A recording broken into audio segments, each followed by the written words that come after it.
وعلیکم ورحمۃ اللہ وبرکاتہ۔ درود پاک پڑھنے اللہم صلی علی سیدنا و مولانا محمد طب القلوب و دوائها وعافیۃ الابدان و شفائها و نور الابصار و ضیائها وعلی آلہ وصحبہ وبارک وسلم صلاۃ و سلاما علیک یا رسول اللہ صلی اللہ علیہ وسلم۔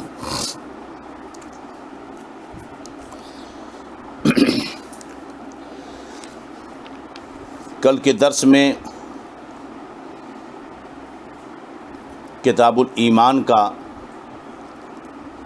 16 باب جو ہے مکمل ہو چکا، اور 16ویں باب کی ایک حدیث جو حضرت سیدنا ابو عثمان عمر فاروق رضی اللہ تعالی عنہ کی فضیلت پر آئی ہے، آج اس کی تلاوت ہم کریں گے۔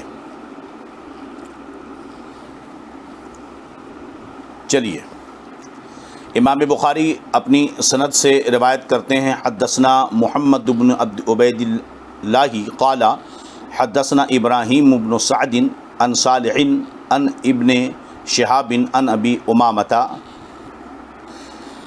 امامۃ ابن سہل ابن حنیف انہ سمع ابا سعید الخدری یقول قال رسول اللہ صلی اللہ تعالی علیہ وسلم بینما انا نائم رأیت الناس یعرضون علی۔ امام بخاری اپنی سند سے بیان کرتے ہیں کہ ہم سے حدیث بیان کی محمد ابن عبید اللہ نے، انہوں نے فرمایا کہ ہم سے حدیث بیان کی ابراہیم ابن سعد نے، وہ روایت کرتے ہیں صالح ابن کیسان سے، وہ روایت کرتے ہیں ابن شہاب زہری سے، وہ روایت کرتے ہیں ابو امامہ ابن سہل ابن حنیف سے، انہوں نے سنا ابو سعید خدری رضی اللہ تعالی عنہ سے یقول فرماتے ہوئے قال رسول اللہ صلی اللہ علیہ وسلم بینما انا نائم۔ حضرت ابو سعید خدری فرماتے ہیں کہ رسول اللہ صلی اللہ علیہ وسلم نے ارشاد فرمایا کہ میں خواب کی حالت میں تھا، بینما انا نائم، اس درمیان میں کہ میں سو رہا تھا، یعنی خواب کے درمیان میں تھا، اس درمیان میں کہ میں سو رہا تھا، رأیت الناس، میں نے لوگوں کو دیکھا، رأیت الناس یعرضون علی، میں نے دیکھا کہ لوگ میرے سامنے پیش کیے جا رہے ہیں۔ کیا حالت تھی ان کی؟ لوگ میرے سامنے پیش کیے جا رہے تھے، وعلیہم قمص منها ما یبلغ ثدی ومنها ما یبلغ دون ذلک وعرض علی عمر بن الخطاب۔ ہمارے نبی صلی اللہ علیہ وسلم فرماتے ہیں کہ لوگ مجھ پر پیش کیے گئے اس حال میں کہ وہ لوگ کرتا پہنے ہوئے تھے، ان کے اوپر قمیص تھی، قمیص یعنی کرتا، ان کے اوپر کیا تھا؟ قمیص تھی، کرتا تھا، کرتا پہنے ہوئے تھے، کسی کا کرتا سینے تک تھا، منہا ما یبلغ الثدی، کسی کا کرتا سینے تک پہنچا ہوا تھا، ومنہا ما دون ذالک، اور کسی کا اس سے کم، وعرض علی عمر بن الخطاب، اور عمر ابن خطاب میرے سامنے پیش کیے گئے، لائے گئے، وعلیہ قمیص، اور ان کے اوپر بھی کرتا تھا، یعنی وہ ایسا لمبا کرتا پہنے ہوئے تھے، یجرہ، جس کو گھسیٹ رہے تھے، یعنی کافی لمبا کرتا تھا۔ قالو، صحابہ نے پوچھا، فما اولت ذالک یا رسول اللہ صلی اللہ علیہ وسلم، لوگوں نے پوچھا یا رسول اللہ صلی اللہ علیہ وسلم حضور نے اس کی کیا تعبیر فرمائی؟ قال الدین، فرمایا دین، یعنی یہ جو کرتے پیش کیے گئے اس کی تعبیر دین سے ہے، جس کا جیسا کرتا دین میں اتنا ہی وہ کامل ہے۔ اس حدیث پاک سے بظاہر کیا پتہ چلتا ہے؟ سرکار فرماتے ہیں کہ مجھ پر لوگ پیش کیے گئے اور ان کے جسموں پر کیا تھے؟ کرتے تھے، یہاں تک کہ حضرت عمر فاروق پیش کیے گئے، ان کا کرتا اتنا لمبا تھا کہ وہ زمین میں گھسیٹ رہے تھے، یعنی سب سے بڑا ان کا کرتا تھا۔ تو کرتے کی چھوٹے بڑے ہونے، کسی کا کرتا سینے تک تھا کسی کا کہیں تک تھا، حضرت عمر کا بہت لمبا تھا۔ صحابہ نے پوچھا یا رسول اللہ صلی اللہ علیہ وسلم اس کی تعبیر کیا آپ نے فرمائی؟ فرمایا کہ یہ کرتے کے لمبے بڑے ہونے کی تعبیر کس سے ہے؟ دین سے ہے۔ تو اس حدیث سے بظاہر یہ معلوم ہوتا ہے کہ حضرت عمر فاروق رضی اللہ عنہ تمام انسانوں میں، تمام صحابہ میں، حتیٰ کہ حضرت ابو بکر صدیق رضی اللہ تعالی عنہ سے بھی افضل ہیں۔ بظاہر اس حدیث سے یہی معلوم ہوتا ہے نا، کیونکہ سب سے لمبا کرتا سرکار نے کوئی تخصیص نہیں فرمائی کہ فلاں کو پیش کیا گیا اور فلاں کو پیش نہیں کیا گیا، بلکہ فرماتے ہیں لوگ پیش کیے جا رہے تھے، کسی کا کرتا سینے تک تھا، کسی کا کہیں تک تھا، اور عمر کا کرتا زمین میں گھسٹ رہا تھا۔ تعبیر کیا؟ دین۔ تو پتہ چلا کہ سب سے زیادہ کامل دین حضرت عمر کا ہے۔ تو بظاہر کیا پتہ چلا کہ حضرت عمر سارے صحابہ سے افضل ہیں، یہاں تک کہ حضرت ابو بکر صدیق رضی اللہ عنہ سے بھی افضل ہیں۔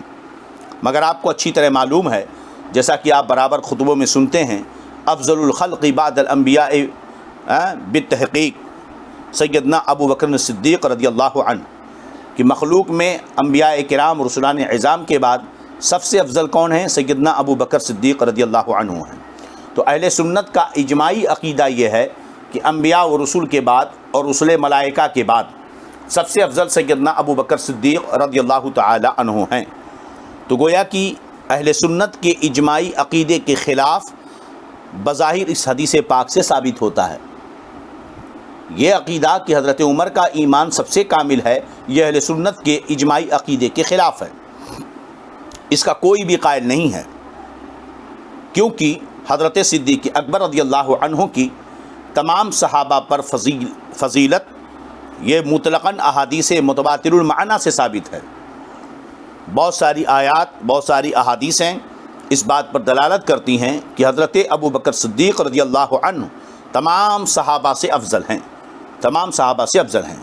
لہذا وہ حدیثیں جو حضرت ابو بکر صدیق کی فضیلت مطلقہ پہ دلالت کرتی ہیں، وہ حدیثیں مخصص ہوں گی کہ یہاں پر مراد حضرت ابو بکر کو چھوڑ کر سارے صحابہ میں سب سے افضل حضرت عمر فاروق ہیں۔ کیا مراد ہوئی؟ کہ صدیق اکبر رضی اللہ عنہ کے سوا سب لوگوں سے حضرت ابو بکر، حضرت عمر فاروق رضی اللہ عنہ کا دین زائد ہے اور وہ لوگوں سے افضل ہیں۔ جیسے یہ ہوا کہ حضرت قرآن پاک میں بنی اسرائیل کے بارے میں فرمایا کہ ہم نے تم کو فضلنا علی العالمین، اذکروا نعمت اللتی، میری اس نعمتوں کا جو ہے ذکر کرو، جب ہم نے تم کو نعمتیں عطا فرمائی اور فرمایا کہ ہم نے اے بنی اسرائیل تم کو سارے عالمین پر فضیلت دی ہے۔ تو عالمین پر فضیلت بنی اسرائیل کو قرآن پاک کہہ رہا ہے، جبکہ آپ یہ جانتے ہیں کہ امت محمدیہ کے بارے میں فرمایا کنتم خیر امت اخرجت للناس، کہ ساری امت میں تم سب سے بہتر امت ہو۔ تو کیا مطلب ہوا کہ جو ان کی فضیلت تھی وہ ان کے دور کے اعتبار سے تھی، اور مطلقاً ساری امتوں سے افضل امت محمدیہ ہیں۔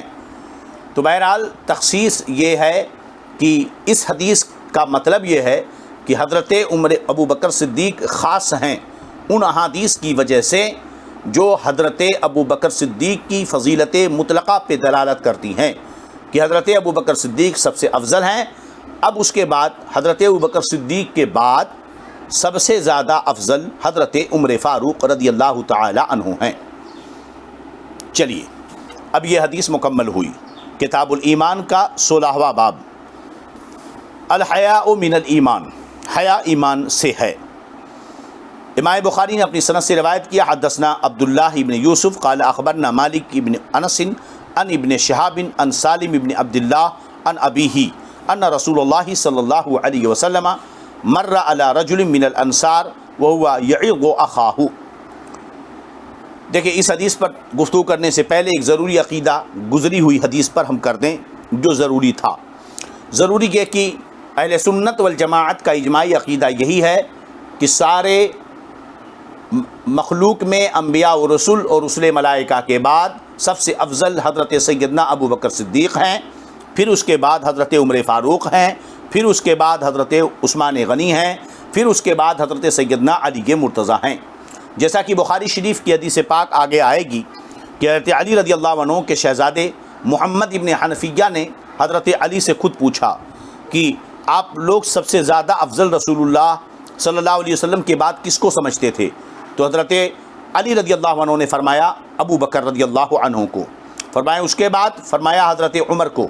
حضرت محمد بن حنفیہ فرماتے ہیں مجھے ڈر لگا کہ اگر اب پوچھوں گا کہ اس کے بعد تو حضرت علی کہہ دیں گے عثمان، اس لیے میں نے کہہ دیا کہ اس کے بعد آپ ہیں۔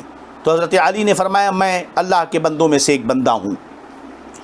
تو بہرحال یہ ترتیب جو افضلیت کی ہے کہ پہلے ابو بکر، پھر دوسرا مرتبہ حضرت عمر کا، تیسرا مرتبہ حضرت علی کا، اور چوتھا مرتبہ حضرت علی مرتضیٰ کا، یہی اہل سنت والجماعت کا، حضرت ابو بکر، حضرت عمر، پھر حضرت عثمان، اور چوتھا مرتبہ حضرت علی کا، یہی ترتیب ہے افضلیت کی اہل سنت والجماعت کے نزدیک، اور یہ اجماعی مسئلہ ہے اہل سنت کا۔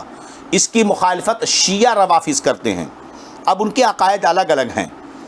بعض شیعہ تو حضرت علی رضی اللہ عنہ کو حضرت ابو بکر، عمر اور عثمان رضی اللہ تعالی عنہم پر فضیلت دیتے ہیں، تو یہ تو ہوا اہل سنت کے خلاف عقیدہ۔ اور بعض شیعہ کا گروہ یہ ہے جو یہ کہتا ہے کہ معاذ اللہ یہ لوگ ظالم ہیں اور حضرت علی ہی حق پر ہیں، تو یہ تو جو ہے ان کا عقیدہ کفر تک پہنچتا ہے۔ اور بعض لوگ تو اور نہ جانے حضرت علی کو خدا تک کہتے ہیں، اور یا یہ کہ معاذ اللہ حضرت علی کو نبی اکرم صلی اللہ علیہ وسلم کے بعد سب سے بڑا سمجھتے ہیں، اور یہ کہتے ہیں خلافت کے حقدار تھے۔ یہ سارے عقائد شیعہ روافض کے ہیں جو بعض کفری ہیں اور بعض گمراہی ہے۔ اہل سنت والجماعت کا عقیدہ یہی ہے کہ سب سے افضل حضرت ابو بکر، پھر حضرت عمر، پھر حضرت عثمان غنی، پھر اس کے بعد علی مرتضیٰ رضی اللہ تعالی عنہ۔ چلیے اب باب الحیا والی یہ حدیث، الحیاء من الایمان۔ امام بخاری اپنے سند سے روایت کرتے ہیں کہ ہم سے حدیث بیان کی عبداللہ ابن یوسف نے، انہوں نے کہا کہ ہمیں خبر دی مالک ابن انس نے، وہ روایت کرتے ہیں ابن شہاب زہری سے، وہ روایت کرتے ہیں سالم ابن عبداللہ سے، وہ روایت کرتے ہیں اپنے باپ حضرت ابن عمر سے، ان رسول اللہ صلی اللہ علیہ وسلم مر علی رجل، کہ بے شک رسول اللہ صلی اللہ علیہ وسلم ایک شخص کے پاس سے گزرے۔ کون سا شخص؟ من الانصار، ایک انصاری مرد کے پاس سے گزرے۔ وہوا یعد اخاہ فی الحیا، اور وہ انصاری صاحب اپنے بھائی کو حیا کے بارے میں نصیحت کر رہے تھے، حیا کے بارے میں نصیحت کر رہے تھے، حیا سے، شرم سے بچنے کے لیے۔ فقال رسول اللہ صلی اللہ علیہ وسلم دعہ، تو رسول اللہ صلی اللہ علیہ وسلم نے فرمایا اسے چھوڑ دو۔ کیوں؟ فإن الحیاء من الایمان، دعہ فإن الحیاء من الایمانی، اسے چھوڑ دو اس لیے کہ حیا ایمان کی علامت ہے، حیا ایمان کی علامت ہے۔ اب ظاہر سی بات ہے کہ اس سے پہلے بھی حیا پر ہم نے تفصیلاً گفتگو کر دی تھی۔ حدیث کا یہ مطلب یہ ہے کہ ایک انصاری صحابی جو ہے ان کے بھائی بڑے شرمیلے تھے، بہت ہی شرمیلے تھے۔ ان کے بھائی ان کو سمجھا رہے تھے کہ شرم و حیا مت کرو، وہ اتنی حیا کرتے تھے کہ ضروری چیزیں بھی ان سے چھوٹ جاتی تھیں۔ اتفاق سے رسول اللہ صلی اللہ علیہ وسلم کا وہاں گزر ہوا تو آپ نے فرمایا کہ اسے اپنے حال پہ چھوڑ دو، ہے نا، کیونکہ حیا ایمان سے ہے، یعنی کہ اس سے ایمان کے آثار ظاہر ہوتے ہیں۔ یاد رہے کہ کبھی حیا واجب و فرض ہوتی ہے، جیسے ناجائز و حرام کام سے بچنے میں حیا جو ہوتی ہے، تو ناجائز و حرام کام کے ارتکاب سے حیا یہ فرض اور واجب ہے۔ اور کبھی کیا ہوتی ہے؟ مندوب ہوتی ہے، جیسے مکروہ چیز سے بچنے میں حیا، اور کبھی مباح چیز سے بچنے میں حیا ہوتی ہے، وہ حیا مباح ہوتی ہے۔ تو کیا ہوا؟ حیا کبھی فرض و واجب، کبھی مندوب، اور کبھی کیا ہوتی ہے؟ مباح ہوتی ہے۔ چلیے یہ حدیث اس باب کی مکمل ہوئی۔ اب 17واں باب کتاب الایمان کا۔ جی جائز، مباح کا مطلب جائز، جس کا کرنا ضروری نہ ہو، اور کرے تو چھوڑ دینے پر کوئی گناہ اور مواخذہ نہیں، کرے تو اچھا کام، جائز ہے، کوئی حرج نہیں ہے۔ چلیے اس باب کی 17ویں حدیث، بابن فَإِن تَابُوا وَأَقَامُوا الصَّلَاةَ وَآتُوا الزَّكَاةَ فَخَلُّوا سَبِيلَهُمْ، کہ اگر وہ لوگ توبہ کر لیں اور نماز قائم کر لیں اور زکوٰۃ دیں تو ان کا راستہ چھوڑ دو، ان کا راستہ چھوڑ دو۔ امام بخاری اپنی سند سے روایت کرتے ہیں حدثنا عبداللہ ابن محمد المسندی قال حدثنا ابو روح الحرمی حرمی ابن عمار قال حدثنا شعبہ عن واقد ابن محمد یعنی ابن زید ابن عبداللہ بن عمر قال سمعت ابی یحدث عن ابن عمر ان رسول اللہ صلی اللہ علیہ وسلم قال، امام بخاری فرماتے ہیں کہ ہم سے حدیث بیان کی عبداللہ ابن محمد المسندی نے، انہوں نے کہا کہ ہم سے حدیث بیان کی ابو روح الحرمی ابن عمارہ نے، وہ کہتے ہیں کہ ہم سے حدیث بیان کی شعبہ نے، وہ روایت کرتے ہیں واقد بن محمد یعنی ابن زید ابن عبداللہ ابن عمر نے، قال وہ کہتے ہیں سمعت ابی یحدث عن ابن عمر، انہوں نے کہا کہ میں نے اپنے باپ سے سنا، وہ حدیث بیان کرتے ہیں حضرت ابن عمر سے، ان رسول اللہ صلی اللہ علیہ وسلم قال، رسول اللہ صلی اللہ تعالی علیہ وسلم نے فرمایا امرت ان اقاتل الناس، رسول اللہ صلی اللہ علیہ وسلم نے فرمایا امرت مجھے حکم دیا گیا ان اقاتل الناس کہ لوگوں سے لڑوں، قتال کروں، حتی یشہد ان لا الہ الا اللہ یہاں تک کہ وہ لوگ اس بات کی گواہی دے دیں، حتی یشہد یہاں تک کہ وہ لوگ اس بات کی گواہی دے دیں ان لا الہ الا اللہ کہ اللہ کے سوا کوئی معبود نہیں، وَأَنَّ مُحَمَّدًا رسول اللہ اور یہ کہ محمد صلی اللہ علیہ وسلم اللہ کے رسول ہیں، وَيُقِيمُ الصَّلَاةَ اور نماز پڑھیں، وَيُؤْتُوا الزَّكَاةَ اور زکوٰۃ دیں، فَإِذَا فَعَلُوا ذَلِكَ تو جب وہ ایسا کریں، فَإِذَا فَعَلُوا ذَلِكَ تو جب لوگ ایسا کریں، عَصَمُوا مِنِّي دِمَاءَهُمْ وَأَمْوَالَهُمْ تو ان لوگوں نے اپنی جان، عَصَمُوا مِنِّي بچا لیا مجھ سے، دماءہم اپنی جان اور اپنے مال کو، عاصموا منی مجھ سے محفوظ کر لیا، تو جب لوگ ایسا کریں تو ان لوگوں نے اپنی جان اور اپنے مال کو مجھ سے بچا لیا، محفوظ کر لیا، الا بحق الاسلام مگر اسلام کے حق سے، مگر اسلام کے حق سے، وحسابہم علی اللہ اور ان کا حساب اللہ پر ہے، ان کا حساب کس پر ہے؟ اللہ پر ہے۔ دیکھیے اس حدیث پاک میں سرکار فرماتے ہیں کہ اللہ نے مجھے حکم دیا ہے کہ میں لوگوں سے قتال کروں، لوگوں سے مراد کون؟ الناس، الناس سے مراد کون ہے؟ یاد رہے اس سے مراد کفار و مشرکین ہیں۔ کون ہے مراد؟ تمام کفار و مشرکین۔ سرکار فرماتے ہیں مجھے حکم دیا گیا کہ میں ان سے کیا کروں؟ لڑائی کروں، ان سے قتال کروں، ان سے لڑوں۔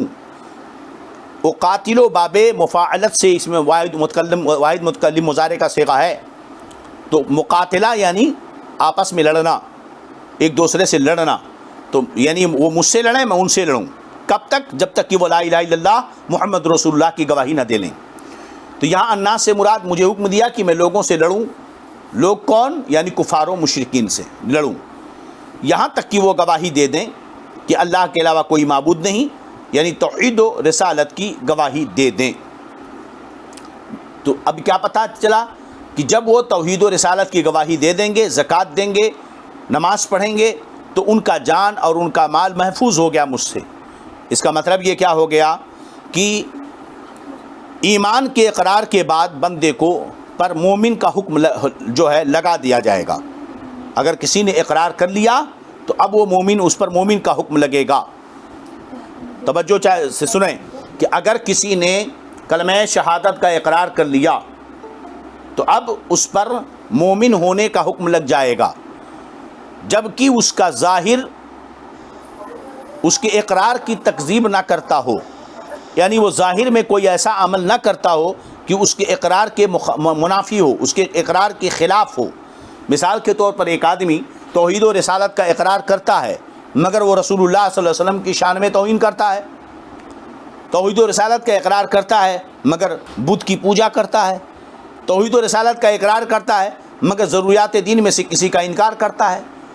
تو حدیث کیا بتا رہی ہے کہ جب وہ گواہی دے لے توحید و رسالت کی، اس نے اپنے جان و مال کو بچا لیا، گویا کہ اقرار کر لینے پر مومن کا حکم لگ جائے گا، لیکن یاد رہے کہ توحید و رسالت کے اقرار پر اسے ہم مومن کہیں گے اس شرط کے ساتھ جب کہ اس کا ظاہر یعنی اس کا کوئی عمل، اس کا کوئی فعل توحید و رسالت کے منافی نہ ہو۔ لہذا اگر کوئی کلمے کا اقرار کرے توحید و رسالت کا، اسلام مسلمان ہونے کا دعویٰ کرے، مومن ہونے کا اقرار کرے، اور اس کے بعد اللہ کے رسول کی شان میں توہین کرے یا بتوں کی پوجا کرے یا ضروریات دین کا انکار کرے تو ایسے شخص پر مومن ہونے کا حکم نہیں لگایا جائے گا، کیونکہ اس کے اقرار کے خلاف وہ کام کر رہا ہے۔ آدمی جو کہے اور اس کے خلاف کام کرے تو گویا کہ وہ مان نہیں رہا ہے۔ مثال کے طور پر آپ نے کہا ایک صاحب کو یہ بہت بڑے ڈاکٹر ہیں، ایم ڈی ہیں، بڑے ماہر ہیں، یہ ڈاکٹر ہیں، ہے نا، مگر یہ ہے کہ ان کو بخار کی دوا نہیں معلوم، انجیکشن بھی لگانے نہیں آتا، ہے نا، کھانسی زکام کے بارے میں بھی ان کو پتہ نہیں ہے۔ کیا مطلب ہے؟ آپ ڈاکٹر کہہ تو رہے ہیں مگر حقیقت میں اسے ڈاکٹر مان نہیں رہے ہیں، کیونکہ آپ کا اقرار، آپ کا جو یہ دعویٰ ہے کہ وہ بخار کی دوا نہیں جانتے، کھانسی زکام کی دوا نہیں جانتے، انجیکشن لگانا نہیں جانتے، یہ آپ کا جو عمل ہے آپ کے اقرار کے خلاف ہے، آپ کے اقرار کے خلاف ہے۔ مثال کے طور پر فلاں صاحب پروفیسر ہیں، یہ پروفیسر ہیں، بہت بڑے پروفیسر ہیں، لیکچرار ہیں یہ، مگر ایک بھی کتاب نہیں پڑھا سکتے، تو گویا کہ آپ نے ایک طرف تو مانا کہ وہ پروفیسر ہیں مگر آپ نے ایک طرف سے انکار بھی کر دیا۔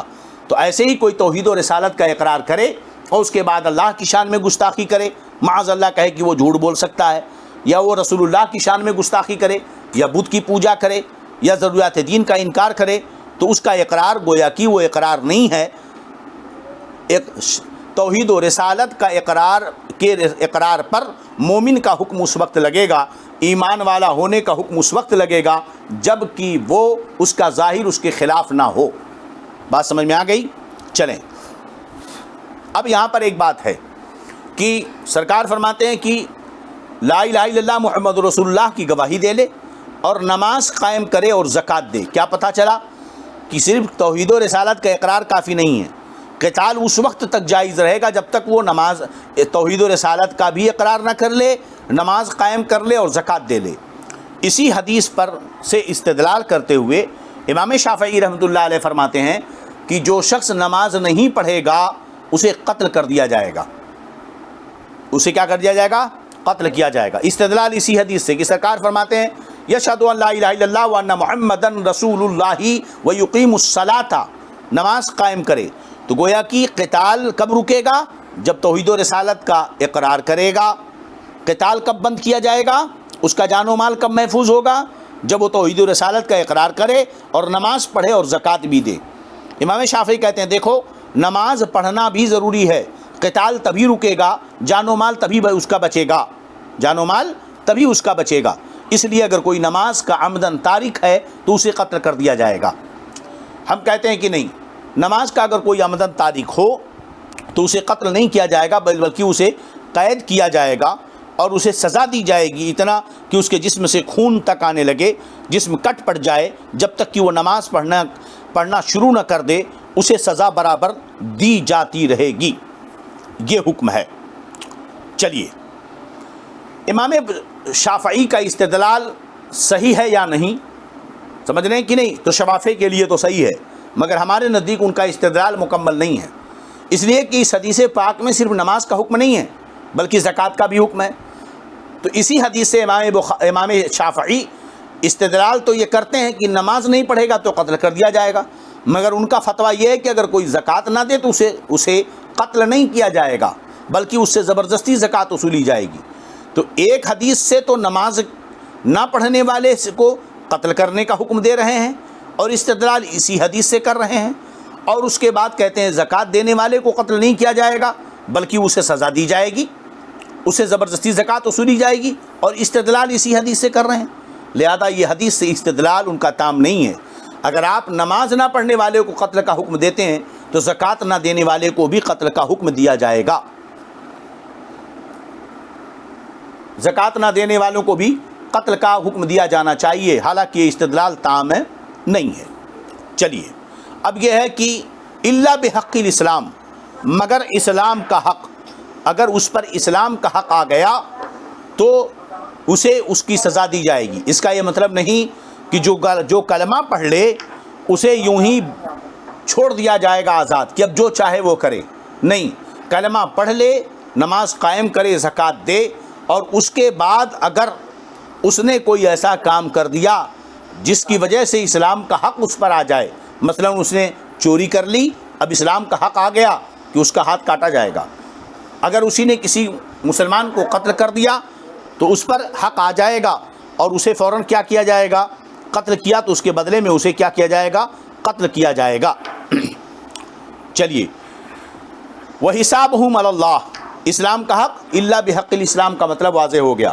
وَحِسَابُهُمْ عَلَى اللَّهِ، اور اس کا حساب کس پر ہے؟ اللہ پر ہے۔ اس کا حساب کس پر ہے؟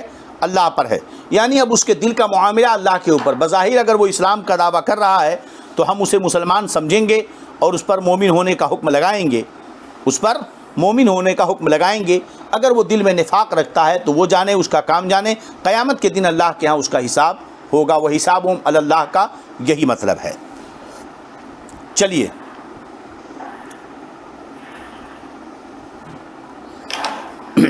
اب اس باب کی اگلی حدیث، باب من قال ان الایمان وهو العمل، یہ باب ہے اس کے بیان میں کہ جس نے کہا کہ ایمان وہ عمل ہے۔ ایمان کیا ہے؟ عمل ہے۔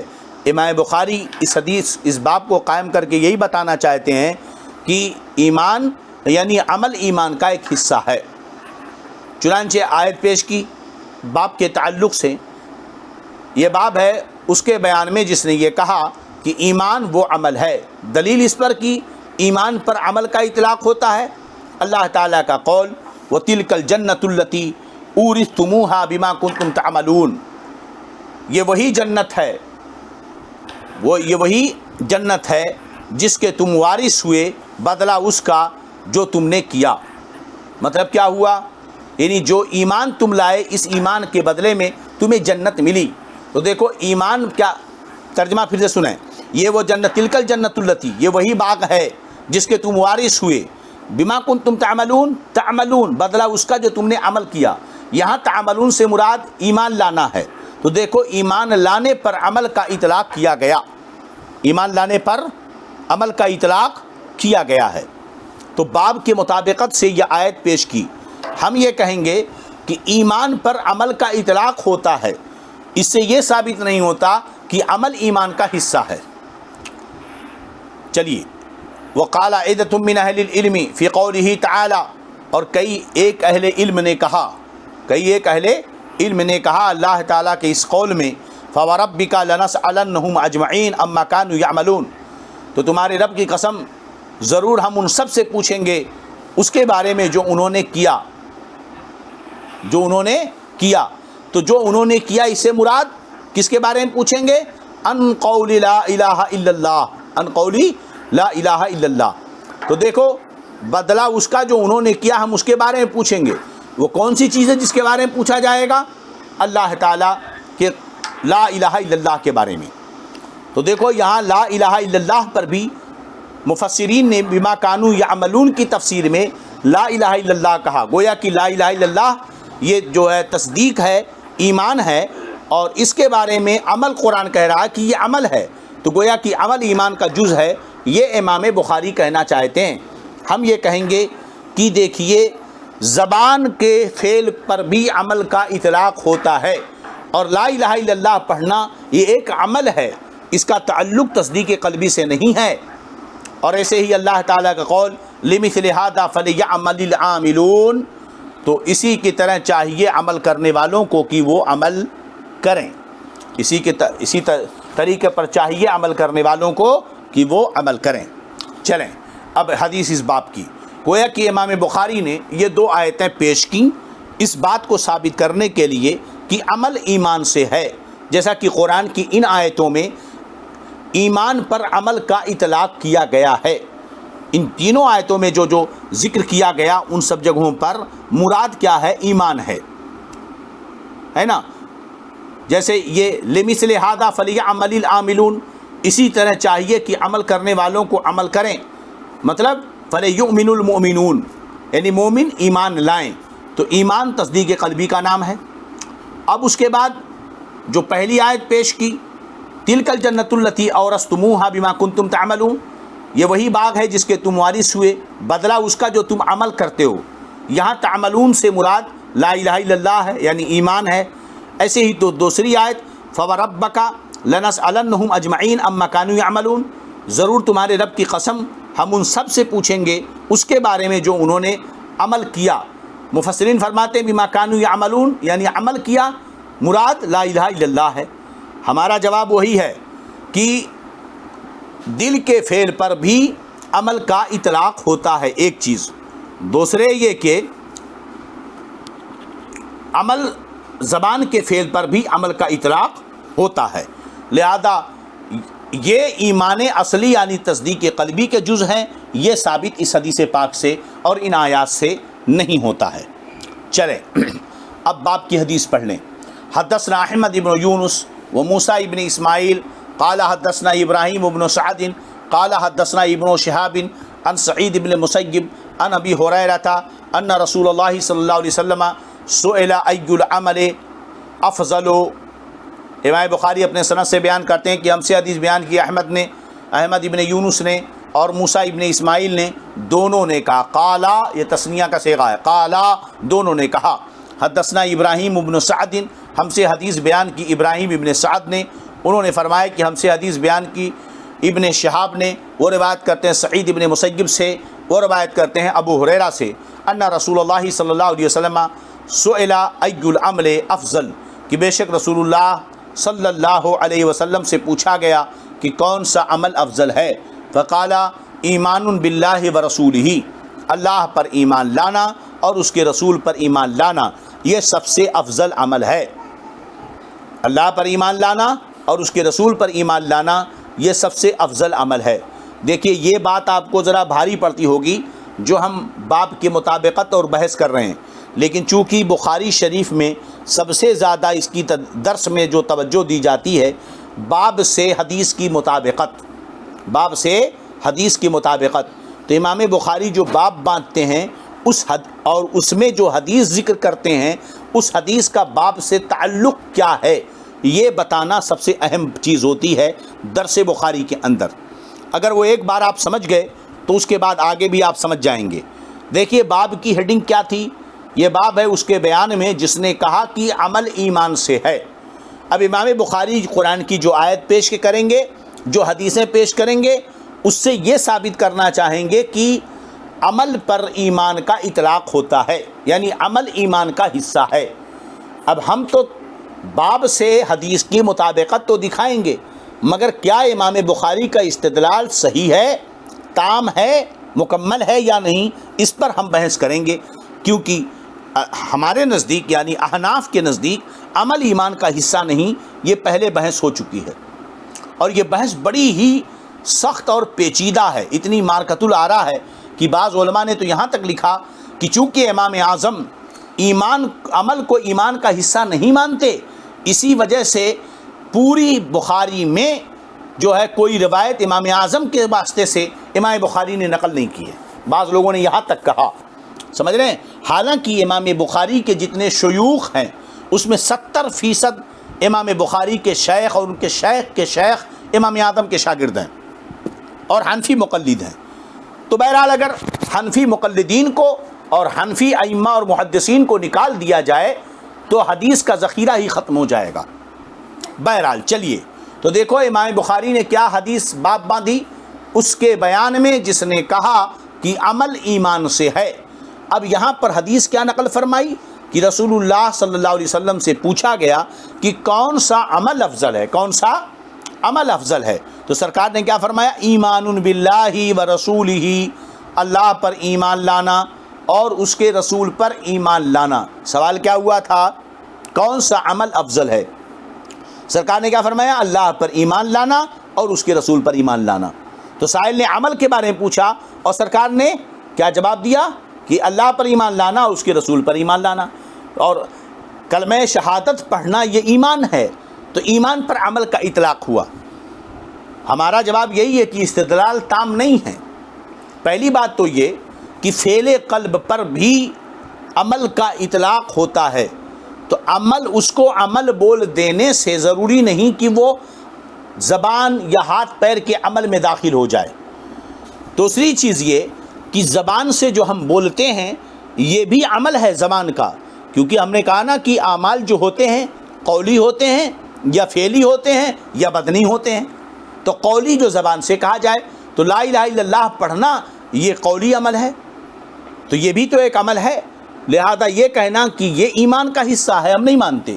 تصدیق قلبی جو ہے وہ جو اس پر عمل کا اطلاق ہوتا تو ہے مگر عمل کم اور زیادہ جو ہوتا ہے وہاں اس کا تعلق نہیں ہے۔ چلیے، تو سوال یہ ہوا کہ سب سے افضل عمل کون؟ امام سرکار فرماتے ہیں ایمان باللہ ورسولہ، ایک اللہ پر ایمان لانا، اس کے رسول پر ایمان لانا۔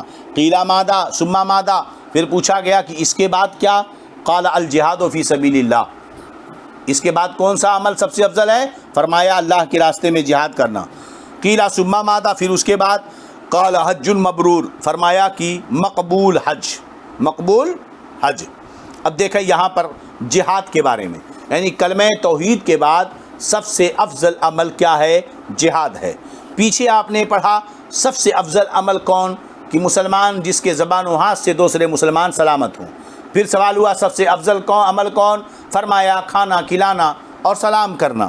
یہاں پر کیا ہے کہ کلمہ شہادت کے بعد سب سے افضل عمل کیا؟ فرمایا جہاد فی سبیل اللہ۔ جہاد کے معنی کیا ہوتے ہیں؟ جہاد کا معنی لغت میں مشقت کے ہیں، اور اصطلاح شرع میں جہاد کا معنی ہوتا ہے اسلام کی حفاظت، اس کی شہرت و اشاعت اور سربلندی کے لیے دین کے دشمنوں سے جنگ کرنا، یہ ہے جہاد کا معنی لغت شریعت میں۔ تو شریعت میں جہاد کا معنی کیا ہے؟ اسلام کی بلندی، کلمہ حق کو بلند کرنے کے لیے دشمنان دین سے لڑنا، یہ شرعاً جہاد ہے۔ لغت میں جہاد کہیں گے محنت اور مشقت کرنے کو۔ یہ بات ہو گئی۔ اب دوسری بات، حج مبرور کسے کہتے ہیں؟ حج مبرور، حج مبرور علماء نے فرمایا کہ حج مبرور یعنی مقبول حج۔ اب کیسے پتہ چلے گا کہ مقبول حج کون سا ہے؟ تو فرمایا کہ آدمی حج کے بعد پہلے سے اگر زیادہ دیندار ہو جائے تو اس کا مطلب یہ ہے کہ اس کا حج حج مبرور ہے۔ ایک آدمی دیندار تھا، دین کا کام کرتا تھا، نیک تھا، حج کرنے کے لیے گیا، حج کر کے واپس آیا تو پہلے سے زیادہ اگر دیندار ہو جائے تو اس کا مطلب یہ ہے کہ اس کا حج حج مبرور ہوا ہے۔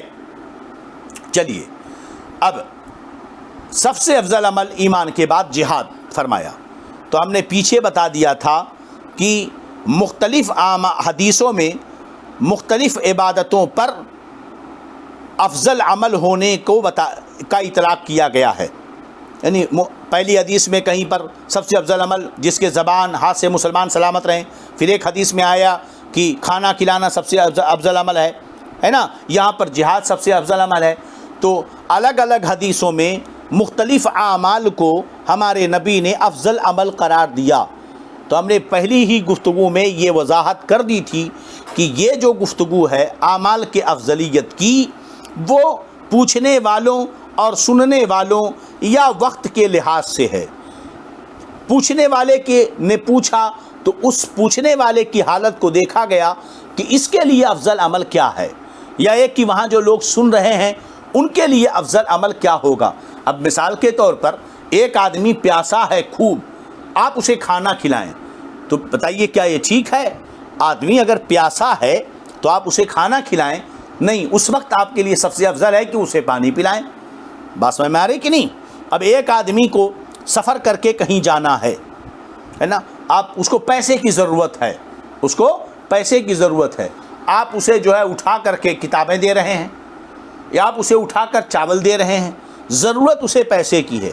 تو جہاں حالت وقت کے اعتبار سے جس عمل کی زیادہ ضرورت ہوتی ہے وہاں اس موقع کے اعتبار سے وہ عمل زیادہ افضل ہوتا ہے۔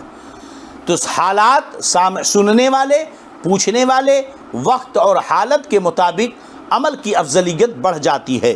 ایک عمل فی نفس ہی افضل تو ہوتا ہے مگر حالات کے تقاضے کے وقت دوسرا عمل جو ہے اس وقت افضل ہو جاتا ہے۔ دیکھیے، چونکہ جہاد مطلقاً افضل نہیں ہے، جہاد جب فرض ہو جائے تو اس وقت سب سے افضل جہاد ہے۔ مثلا ہر طرف سے کافروں نے، مسلمانوں کی ایک بستی تھی، کافروں نے ہر طرف سے گھیر لیا کسی جو ہے، اب اس وقت جہاد سب سے زیادہ افضل ہے۔ حج افضل ہے کہ جہاد؟ سوال یہ پیدا ہوا حج افضل ہے کہ جہاد؟ حالت ایسی پیش آ گئی کہ مسلمانوں کی بستی کو کافروں نے ہر طرف سے گھیر لیا، تو اب اس وقت حج کے لیے کوئی نکلے تو وہ افضل عمل نہیں ہے، اس وقت افضل عمل جہاد کرنا ہے۔ بات سمجھ رہی کہ نہیں؟ اور سرکار کے زمانے میں حالت ایسی ہی تھی، ہمارے نبی صلی اللہ علیہ وسلم جو بظاہر دنیا میں موجود تھے اس وقت عرب کی حالت ایسی ہی تھی کہ ہر طرف سے مشرکین مکہ سے اور کفار و مشرکین یہودوں سے، یہودیوں نصرانیوں سے ہمیشہ ٹکراؤ تھا، تو اس وقت سب سے افضل عمل کیا تھا؟ جہاد تھا۔ اب فرض کرو ایک ایسی حالت ہے کہ کافروں نے گھیر نہیں رکھا ہے، جہاد سر پر نہیں ہے، جہاد ضروری نہیں ہے، یا یہ کہ جہاد ہے ہی نہیں، تو ایسی صورت میں حج کا عمل، کسی پر حج فرض ہے تو اب حج اس کے لیے سب سے افضل ہے۔ بات واضح ہو گئی؟ لہذا ایسی حدیثیں جہاں پر آئیں تو معاملہ یوں ہی ہوگا کہ کون سا عمل افضل ہوگا، حالات کے تقاضے کے تحت عمل کی افضلیت ہوگی۔ تو عمل کی جو افضلیت کی ترتیب ہے یہ متعین نہیں کی جا سکتی ہے۔ چلیں، یہ باب کی حدیث پر بھی مختصر وضاحت ہو گئی۔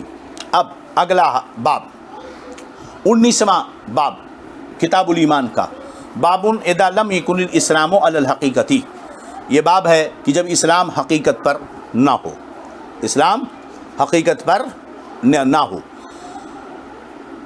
وکان علی الاستسلام، جبکہ اسلام حقیقت پر نہ ہو، وکان علی الاسلام، اور بلکہ ظاہری تابع داری پر ہو، ظاہری جھکاؤ پر ہو، استسلام جھکاؤ ظاہری طور پر جھک جانا، اب الخوف من القتل، یا قتل کے خوف سے ہو، حقیقت میں دل میں ایمان تو نہیں آیا، اسلام نہیں آیا، بلکہ بظاہر طور پر انہوں نے مان لیا، چلو ہم آپ کو مانتے ہیں، یا یہ کہ قتل کے خوف سے کلمہ پڑھ لیا، جیسا کہ اللہ تو ایسا ہوتا ہے، کبھی کبھی اس پر بھی اسلام کا اطلاق ہوتا ہے، جن کے دل میں تو اسلام نہیں ہوتا، قتل کے خوف سے بظاہر وہ سر جھکا لیتے ہیں، اسلام کی اطاعت کرنے کے لیے تیار ہو جاتے ہیں، تو ان پر بھی اسلام کا اطلاق ہوتا ہے، حالانکہ وہ حقیقت میں مومن نہیں ہوتے ہیں۔ دلیل اللہ تعالیٰ کا قول، قالت الاعراب آمنا قل لم تؤمنوا ولکن قولوا اسلمنا، دیہاتیوں نے کہا، قالت الاعراب، دیہاتیوں نے کہا آمنا، ہم ایمان لائے، تو آمنا ایمان کا تعلق قلب سے ہے، انہوں نے کیا کہا؟ قالت الاعراب، دیہاتیوں نے کہا آمنا، ہم دل سے ایمان لائے، قل لم تؤمنوا، اے محبوب ان سے کہہ دو کہ تم یقین ابھی نہیں کیے ہو، تم نے ابھی یقین نہیں کیا ہے، تم مومن نہیں ہوئے ہو، لیکن قولوا اسلمنا، لیکن تم یہ کہو اسلمنا، ہم نے آپ کی اطاعت کی ہے، ہم نے آپ کی اطاعت کی ہے، تم یہ دعویٰ نہ کرو کہ ہم ایمان لائے، ہم نے تصدیق قلبی کی ہے، بلکہ تم یہ کہو کہ ہم نے اسلام قبول کیا ہے، یعنی ہم نے بظاہر آپ کی اطاعت کی ہے۔ مطلب یہ کیا ہوا؟ حاصل کلام یہ ہوا کہ اسلام کا عام طور پر اسلام اور ایمان کے درمیان ایک اعتباری فرق ہے کہ ظاہری عمل پر اسلام کا اطلاق ہوتا ہے اور فعل قلب پر ایمان کا اطلاق ہوتا ہے، جیسا کہ حدیث جبرائیل میں جب حضرت جبریل سرکار کی بارگاہ میں آئے تو انہوں نے پوچھا اخبرنی یا محمد اخبرنی عن الاسلام، اے محمد خبر دو ہمیں بتاؤ اسلام کے بارے میں، تو ہمارے نبی نے فرمایا ان تشہد ان لا الہ الا اللہ وتقیم الصلاۃ وتؤتی الزکاۃ وتصوم رمضان وتحج البیت ان استطاع وتؤتی الزکاۃ وتصوم رمضان وتحج البیت ان استطاع الیہ سبیلا، ہمارے نبی نے فرمایا اسلام یہ ہے کہ تم گواہی دو کہ اللہ کے علاوہ کوئی معبود نہیں، اور یہ کہ تم نماز پڑھو، زکوٰۃ دو، روزے رکھو اور حج کا بیت اللہ کا حج کرو اگر تم اس تک جانے کی طاقت رکھتے ہو۔ جبریل امین نے فرمایا صدقتا، آپ نے سچ کہا۔ پھر جبریل نے پوچھا یا محمد اخبرنی عن الایمان، آپ مجھے ایمان کے بارے میں بتائے، تو ہمارے نبی نے فرمایا ان تؤمن باللہ وملائکتہ وکتبہ ورسولہ والقدر خیرہ وشرہ والبعث بعد الموت، ہمارے نبی نے فرمایا ایمان یہ ہے کہ تم یقین کرو کہ اللہ کے علاوہ کوئی معبود نہیں، تم یقین کرو کہ محمد اللہ کے رسول ہیں، ہاں، اور ایمان تقدیر کے حق ہونے پر، ہے نا، ان تؤمن باللہ و ملائکہ، اس کے فرشتوں پر، و کتبی، اس کی کتابوں پر، اس کے رسولوں پر، تقدیر کے اچھے برے ہونے پر یقین رکھو۔ تو دیکھو اسلام کے جواب میں ہمارے نبی نے ظاہری عمل کو بتایا، اور ایمان کے جواب میں ہمارے نبی نے جو کہا اس کا تعلق دل کے فعل سے ہے، تصدیق قلبی سے ہے۔ تو بظاہر اسلام اور ایمان کی تعبیر میں یوں فرق ہوتا ہے، حقیقت میں اسلام پر ایمان کا اطلاق اور ایمان پر اسلام کا اطلاق ہوتا ہے، یعنی جو مسلمان ہوگا وہ مومن ہوگا، جو مومن ہوگا وہ مسلمان ہوگا، مگر سرکار کے ظاہری حیات میں یہ فرق ہوتا تھا کیونکہ دل کی حالت پر ہمارے نبی کو اطلاع تھی، اور قرآن اللہ تعالیٰ کسی کے مسلمان ہونے کو اللہ تعالیٰ بیان کرے مگر مومن ہونے کا بیان نہ کرے، یہ بھی اللہ تعالیٰ کی ذات سے ہے، ہمیں حق حاصل نہیں ہے، لہذا اسلام اور ایمان میں ہم فرق نہیں کریں گے۔ سرکار کے زمانے میں یہ فرق تھا، بات سمجھ کی نہیں؟ تو ظاہری عمل پر اسلام کا اطلاق ہوتا ہے، فعل قلب پر ایمان کا اطلاق ہوتا ہے، لہذا جو فاسق معلن ہو اس وضاحت سے وہ مسلمان تو مومن نہ کہلائے گا، مسلمان نہ کہلائے گا مگر مومن ہوگا، کیونکہ ظاہری عمل اس کا اسلام کے خلاف ہے۔ فاسق معلن کا ظاہری عمل اسلام کے خلاف ہے تو مسلمان تو نہیں ہے، مگر دل سے چونکہ اسلام کو مانتا ہے اس لیے وہ مومن ہے۔ بات سمجھ میں آ رہی کہ نہیں؟ چلیے، تو یہ دیہاتی جو تھے وہ دل سے ایمان نہیں رکھتے تھے اور اللہ ان کے دل کو جانتا تھا، اس لیے ان لوگوں نے جب کہا کہ ہم ایمان لائے تو اللہ نے فرمایا محبوب ان سے کہہ دو کہ ہم مومن ہوئے، یہ مت کہو بلکہ قوم اسلام لائے۔ سورہ حجرات کی آیت کریمہ ہے، کہتے ہیں فَإِذَا كَانَ عَلَى الْحَقِيقَةِ، تو جب ایمان حقیقت پر ہو تو اس کا ذکر اللہ تعالیٰ کی اس آیت میں ہے، ان الدین عند اللہ الاسلام، کہ بے شک دین اللہ تعالیٰ کے نزدیک اسلام ہے۔ جب حقیقت میں ایمان دل میں بس جائے تو اب اس پر کہیں گے کہ یہ دین اللہ کا ہے، یہ دین اللہ کے یہاں اسلام دین ہے۔ وَمَن يَبْتَغِ غَيْرَ الْإِسْلَامِ دِينًا فَلَن يُقْبَلَ مِنْهُ، جو اسلام کے علاوہ کوئی دوسرا دین تلاش کرے تو قبول نہ کیا جائے گا۔ تو یہ کس اسلام پر اس کا اطلاق ہوگا؟ وہ اسلام جب دل میں تصدیق قلبی پالی جائے۔ اب حدیث پاک، امام بخاری فرماتے ہیں حدثنا ابو الیمان قال اخبرنا شعیب بن زہری قال اخبرنی عامر بن سعد بن ابی وقاص عن سعد ان رسول اللہ صلی اللہ علیہ وسلم اعطى راحة۔ امام بخاری فرماتے ہیں کہ ہم سے حدیث بیان کی ابو الیمان نے، انہوں نے کہا کہ ہمیں خبر دی شعیب نے، وہ روایت کرتے ہیں امام زہری سے، انہوں نے کہا کہ ہمیں خبر دی عامر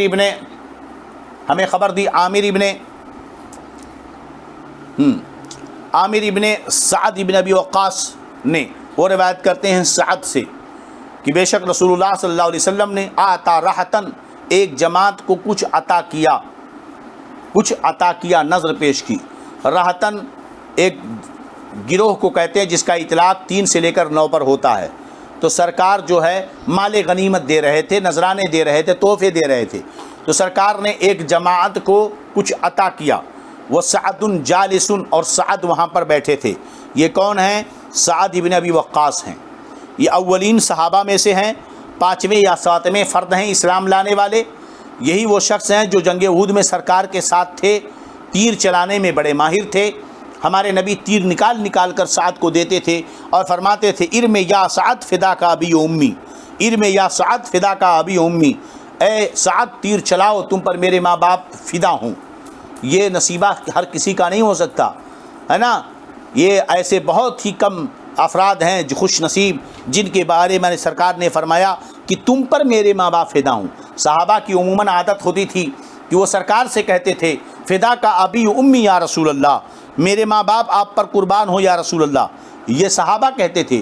مگر ایسے خوش نصیب صحابہ جن کے بارے میں سرکار نے کہا کہ تم پر میرے ماں باپ قربان ہوں، وہ ایک ہیں سعد، دوسرے ہیں حضرت طلحہ، تیسرے ہیں حضرت زبیر۔